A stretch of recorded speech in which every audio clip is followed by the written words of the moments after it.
ahead and ask you that again. Yeah, we just wanted to ask for permission, see if it'd be okay to use this on our website. It'd be okay. All right, cool. All right, we have to do that for who knows what reasons, you know. Try not to move too much. All right, go. All right. Well, Larry, we're out here just asking some folks on different things on what they believe, and just like to ask a few questions, if you don't mind. One of the first questions we like to ask folks is, let's say you were standing before God right now. What's one question you'd like to ask Him, if you could ask Him anything? Kind of a tough question. How many hairs do I have? How many hairs do you have? That's a good one. Well, what we'd like to do is ask you, what do you think happens to a person after they die? If you believe in God and you accept Him, you go to heaven. If you don't, you go to hell. Okay. So do you believe there's a heaven and hell? I do. Were you raised in a Christian background, or do you have a Christian family, or do you go to church? I go to church. Okay. Well, what we like to do is we like to ask some folks this question. It's called the good person test. And what this is like you said, you had, I guess, heaven's a place, if you're good, you'd go to heaven, or hell is a place where bad people might go in general. What do you think it takes to get to heaven or hell? Believing in God, and that's basically what I believe. Believing in God and living for Him. Okay. Well, what I'm going to do is I'm going to ask you this question. We call it the good person test, and this is something we run by people to ask them. And before I get into it, let me just say that I've already failed this test, so these questions, they're not judgmental in any way. I've already broken it, so you're looking at someone who's already failed it. But anyway, it's called the good person test. First question we like to ask folks is, have you ever told a lie before? Once upon a time. Once upon a time? Well, what does it make you if you've ever told a lie?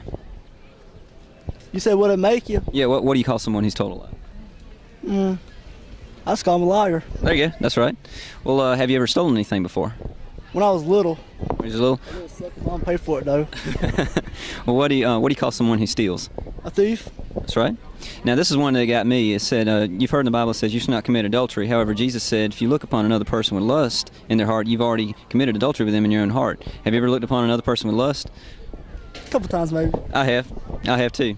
Well, what we just did, we just looked at 3 of the 10 commandments. We haven't even looked at any of the rest of them.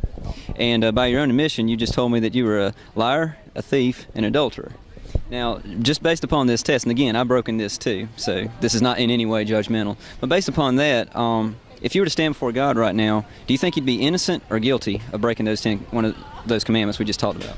I'll probably be guilty, but I didn't ask for forgiveness for it. Okay. So you're familiar with forgiveness. So do you think that would you would go to heaven or hell? Heaven. You go to heaven based upon that. Now what if let's say you didn't believe in Jesus or you hadn't accepted Him, but you knew you were guilty of breaking those? Would you go to heaven or hell? Probably hell. Probably hell. Right. Well, what we just did, and Larry, it sounds like you've got a Christian background, and what we do is we like to ask folks this question because a lot of folks don't realize that they're based upon sin. That's what determines whether we can enter the kingdom of heaven or hell. And according to the Bible, we like to use this analogy to help folks that might not understand it. Some folks might come up to us and say, well, yeah, I might have broken those commandments, but I still think I'm going to heaven because I'm a good person all around, or they don't, they might not necessarily understand, what Jesus did on the cross. So what we do is we'll put them in a courtroom situation. We'll say, well, let's imagine you're in a courtroom and you're standing before a judge, and let's say you've committed a crime. Who knows what it is? You can name it anything, and let's say the fine is $1 million, and they don't have $1 million to give the judge. So they're standing before the judge, and they go before the judge and say, well, Judge, I did this a long time ago, but I'm a pretty good person. I don't really do that anymore. That was a long time ago, and I feel like because you're a good judge, you're going to let me go. Well, what's the judge going to say? He's going to say, well, the law says I need $1 million. Do you have $1 million? Well, no. Well, I'm sorry. I got to send you away to jail. When all of a sudden someone steps in the courtroom and says, well, hold up, Judge, before you pass sentence, here's $1 million. This person's free to go. And then we like to ask folks, well, how do you think you would feel toward that person who'd walk in the courtroom and do such a thing? And most people might say, well, I feel like I owe them something, owe them my life. Well, what we do is we use that situation to relate to what Jesus did on the cross. So you see, it kind of makes it make sense to folks who might not understand that. And so just based on that, that's kind of what we're doing. We're asking folks that, see if get an understanding of what they believe, and maybe we can help them understand that in the Bible. How often do you regularly share your faith with others? Rarely, sometimes. Really? Why is that? Shy. Shy? You feel like you're scared sometimes, or? Sometimes.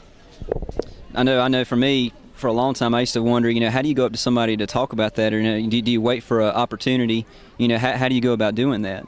And as the Bible says, as a Great Commission, if we really love somebody, we do want to talk to them, and we don't want to be. We shouldn't be afraid, but even though it is a scary thing, it's very hard to do that. And what I'm going to do is, let's see if I got any more. Hey guys, y'all got any more of the $1 Million bills? I'm going to give you some stuff here. What we do is, it's a ministry called Hearts for the Lost. That's the name of our ministry, and we use a lot of stuff from Way of the Master Ministries. What they do is they give a lot of folks a lot of tools to help them share their faith with others. Kind of gives them a little bit of confidence, because it's a scary thing. I mean, I'm always scared whenever I talk to anybody, about it, because you never know what they're going to say. You want to be sure you have all the right answers, and you want to be biblical. So if I think back here it has a website. Let's see. Here it is, livingwaters.com. They have a lot of information on there that can help you whenever you want to share your faith with others. And what they do is they teach you a way to share your faith with others in a way that, some people might say, well, I'm a good person. I don't think I'm going to hell, maybe because they don't believe in it, or maybe because they think they're good and their works will get them to heaven, stuff like that. So what this does is that question we just went through called the good person test, it basically gets them to admit themselves that they've broken the law.